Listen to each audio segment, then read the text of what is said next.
So, ladies and gentlemen, The Flash film budget has been revealed, but I'm going to call BS on this, like massive BS. Just because I just simply don't buy it. The amount that they're quoting here, I just don't buy it. This is only the production designer as well, and I say that only. Obviously, they're a big part of a film, a massive part of the film, and it's Paul Austerberry, who worked on The Flash. You know, he's an Oscar winner. He's very good, but I just don't buy the amount that they're saying.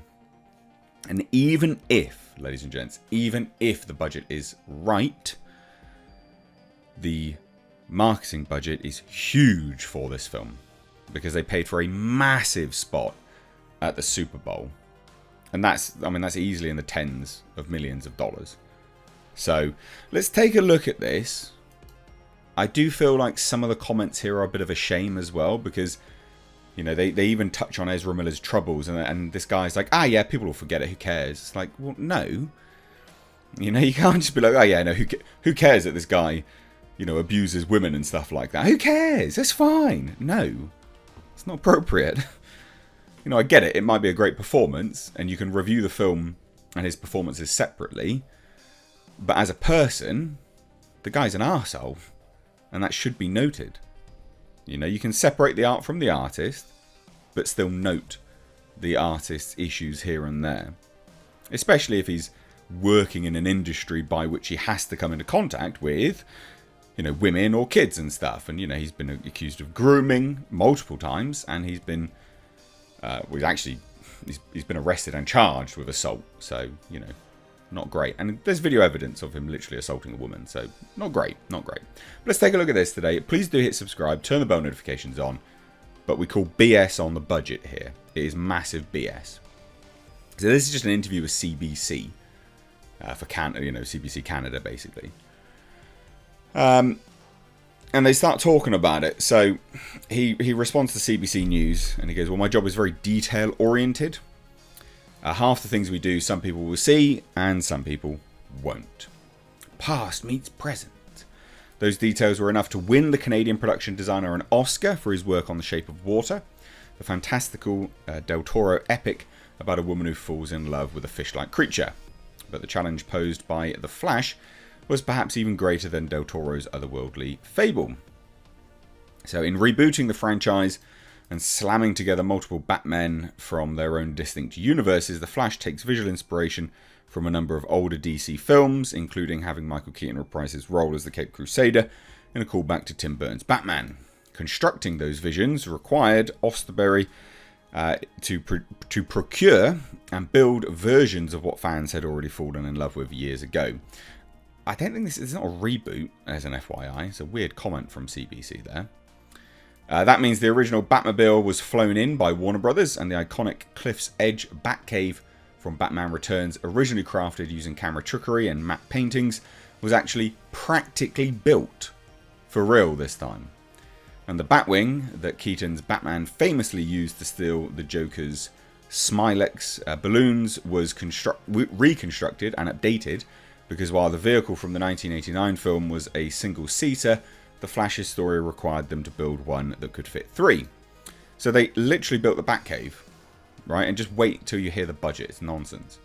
So the trick was to make sure that it looked more modern than the original one, but it still had to harken back to a certain design cues from the original. So being the production designer for The Flash is a job Austerberry felt destined for ever since he built a Batcopter, Bat console and full-size Batmobile out of cardboard while I was a student at Carleton University. It's kind of funny that I was able to actually do the real deal. But doing the real deal for the roughly $220 million budgeted, The Flash posed its own pressures and greater risks. This movie is a big deal for Warner Brothers. But only $220 million, apparently, from this chap, he says. Only $220 million? No.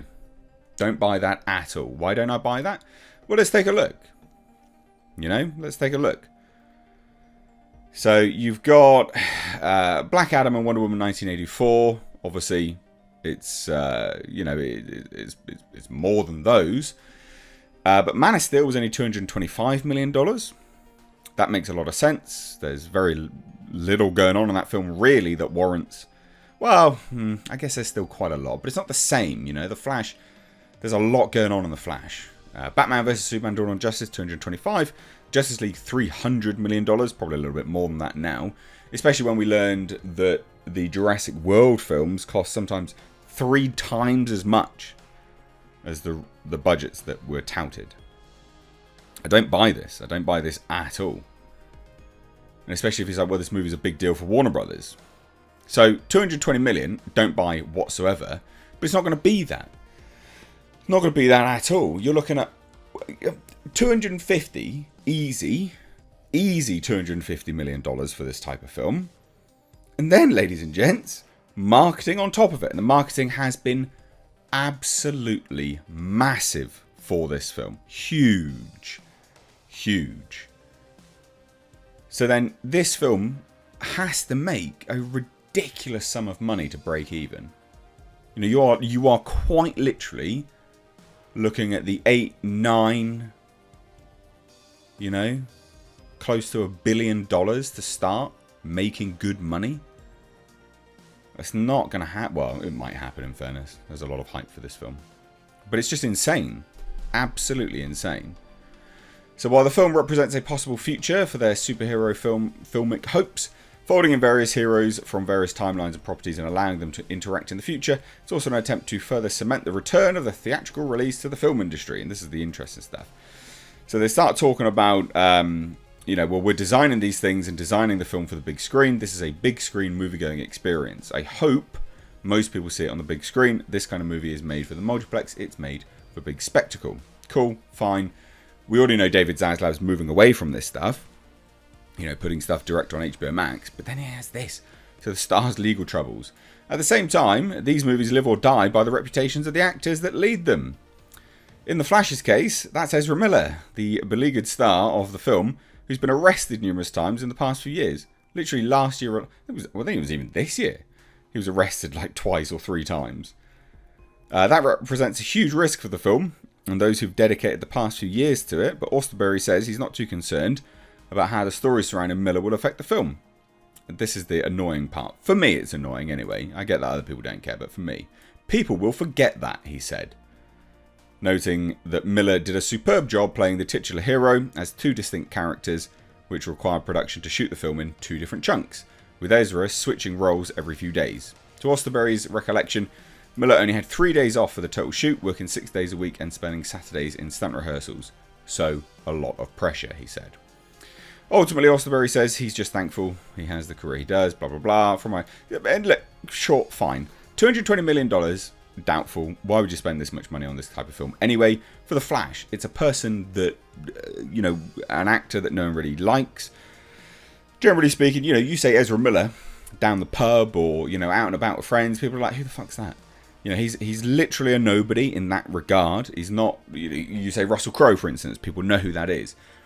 He's not a big name actor. He just isn't. People are going to be watching this movie for Michael Keaton. It's baffling that they spent $220 million on this. And that's just the number that they've roughly touted. It's easily $250+ million. So anyway, let me know what you think of this down below. Cheers, guys. Take care.